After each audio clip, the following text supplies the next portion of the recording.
Mainit na balita mga kapatid dahil sa panibagong resupply mission mga tol, bagong-bago lang to ay binomba muli ng China ng water cannon ang bangka natin mga tol, no? Papunta sa Ayungin Shoal. So eto mga tol, Philippine Resupply boat patungong Ayungin Shoal muling binomba ng tubig ng China. Yan oh. Muling binomba ng water cannon ng Chinese Coast Guard ang resupply boat ng Pilipinas na patungo ng BRP Sierra Madre sa Ayungin Shoal. Base sa report ng Philippine Coast Guard, tinangka ng Chinese Coast Guard na itaboy ang resupply boat subalit bigo ang mga ito. Muli namang kinundena ng National Task Force for the West Philippine Sea ang panibagong pambubuli ng China at iginiit na masyadong delikado ang ginagawang harassment ng Chinese Coast Guard. Samantala, sa pahayag na inilabas ng Chinese Embassy, tinawag nitong trespassing ang umano'y panghihimasok ng mga barko ng Pilipinas sa kanilang teritoryo. Ang titigas ng muka! Ang titigas ng muka mga tol. So yun lang na nasagot nila, trespassing daw tayo. Saang korte nila isasampayan? Sige nga, saang korte nila yan na sasabihin? Isasampa nila yan sa International Court, trespassing ang Pilipinas? O sila ang trespassing? Sila ang squatter dyan? No, lagi na lang tayo mga ganyan mga tol, pero hindi naman tayo nakakapalag kasi nga ayaw natin ng gulo. No? Palagi tayong mapaghinahon. Palagi tayong iwas na lang ng iwas habang tayo binubuli, hinaharas at katulad nito mga tol, no, panibago na naman. No? Yun kasi ang problema sa UNCLOS, di ba? Hindi titigil tong China mga tol hanggat hindi to napaparusahan. Hindi titigil yan hanggat walang umaano sa kanila, kumakastigo sa kanila. Di ba? Para saan yung batas? Para saan yung international law na sinasabi? Pag nilabag mo ba yun, makakatanggap ka ba ng parusa? Wala naman ata no? So batas-batasan lang ata yun eh. Di ba? Di ba ganun dapat? Di ba merong batas? O pag lumabag ka sa batas, may kaakibat yan na parusa, may consequences yan. Pero anong consequence kapag lumabag ka sa international law? Wala. Di ba? Eto, katulad nung ginagawa nitong China, di ba? Meron tayong legit na mission. Yun nga yung resupply mission doon sa Ayungin Shoal sa BRP Sierra Madre. Pero tignan nyo ginawa ng China Coast Guard mga tol, binomba na naman tayo ng water cannon. Anong ginawa natin? Protesta, diplomatic protest, di ba? Anong nagagawa ng international law? Wala. Pinapanood lang tayo. Bahala kayo dyan, di ba? Ay nako, sa tuloy natin mga tol, talagang wala ka magagawa kundi atakihin ka na lang sa high blood. Ay nako. Uling iginiit ng mga ito na walang permiso mula sa pamahalaan ng China ang pagpasok ng mga barko ng Pilipinas sa kanilang teritoryo at nanindigan na patuloy nilang poprotektahan ang kanilang soberanya. Naku. Alam mo yung mga ganong maririnig mo, no? Parang makakapagpapantig ng tenga mo, no? Wala kasi kayong permiso sa pamahalaan o sa gobyerno ng China at patuloy naming pinoprotektahan ang aming soberanya. Sila nagagawa nilang protektahan yung hindi naman nila soberanya. Bakit ang Pilipinas hindi natin magawa, no? Hindi natin magawang protektahan ang ating soberanya. Bakit kanyo nasabi ko yun? Ganito ginagawa sa atin ng mga dayuhan eh. Ganito ginagawa sa atin ng mga tawag dito. Hindi naman taga dyan, di ba? Hindi naman nila teritoryo yan. So abangan natin mga tol kung ano magiging pahayag ulit ng ibang mga opisyal. Kasi bagong-bagong balita pa lang to mga tol. Today lang to, no? So nakita lang natin yan. Tapos ito pa yung sinasabi ko sa inyo mga tol. Ayan o. Umano'y pag-i-issue ng birth certificate sa ilang Chinese national para sa Philippine passport. Pinaiimbestigahan. Biruin nyo, no, mga tol? Oh. Paano tayo mananalo niyan? Kung may mga kurakot din dito, may corrupt. Paano magkakaroon o paano makakapag-issue ng birth certificate sa ilang Chinese nationals para sa Philippine passport? Diba ibig sabihin nangyayari na yun kasi pinaiimbestigahan na eh. Diba? May mga kurakot din kasi mga tol. No? Paano? Sige, panoorin na lang natin to mga kapatid. Nais ng ilang mambabatas na maimbestigahan sa Senado ang umunoy pagbibigay ng lehitimong dokumento sa mga Chinese national para sa pagkuha ng Philippine passport. Sa pagsalang ng panukalang budget ng Department of Foreign Affairs sa plenaryo sa Senado kagabi, isiniwalat ni Senate President Juan Miguel Mig Zubiri na mayroong umanong lugar sa Mindanao na iligal na nagbibigay ng birth certificate sa mga Chinese national.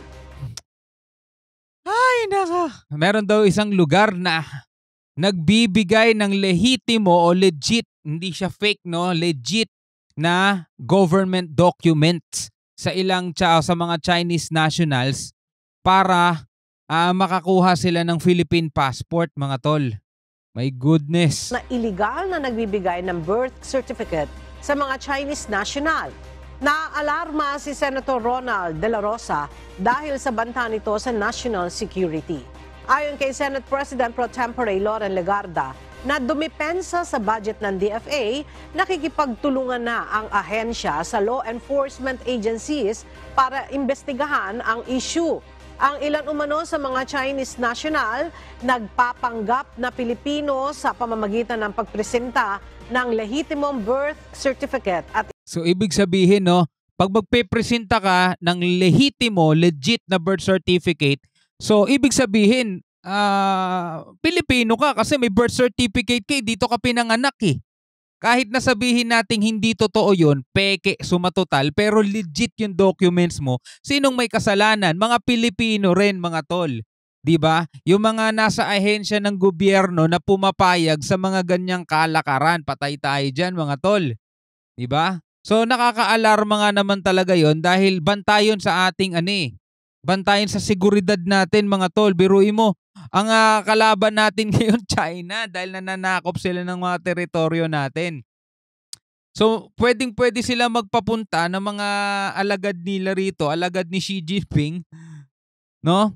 Magpapanggap na Pilipino kahit nakitang-kita mo naman sa mata niya, pero pwedeng magpagawa ng peking tunay eh. Pwede mo masabing peking tunay eh. Peking birth certificate, bakit ko sinabing peke? Kasi hindi naman dito pinanganak. Bakit ko sinabing tunay? Kasi legit na government documents. 'Di ba mismong gobyerno yung nag-release. Nasa gobyerno mismo yung mga taksil din sa bayan, mga tol. Mga traidor din. Paano 'yan, no? iba pang valid IDs. Nagpapanggap na Pilipino sa pamamagitan ng pagpresenta ng lehitimong birth certificate at iba pang valid IDs. Baka mamaya, itong mga Chinese speaking individuals who are not really Filipinos, baka nagkalat na yung passport doon sa kanila, and before we know it, we are already being surrounded by operatives of maybe from People's Liberation Army or whatever. Tatawagan ko Biruin mo, tama yun. Sinabi ni Senator Bato, mga tol, hindi natin nalalaman, kapitbahay mo. 'Di ba? Mga bagong lipat, may illegal na dokumento sila, mga tol, 'di ba? Kasi sa ibang bansa mahigpit 'yan eh. Halimbawa sa Hong Kong, minsan may mga darating diyan na immigration officer. Hahanapan ka ng passport, hahanapan ka ng document.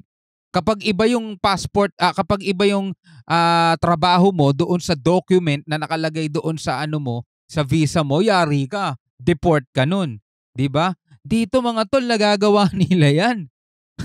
My goodness, anong nangyari sa bansa natin pag ganyan? 'Di ba? Paano tayo makakalaban 'yan kung wala talagang pagkakaisa, kung talagang marami pa ring tahasang gumagawa ng kabulastugan, mga tol, 'di ba? Hindi lang sa Chinese pati sa iba di mapapasok tayo ng mga terorista niyan, mga tol.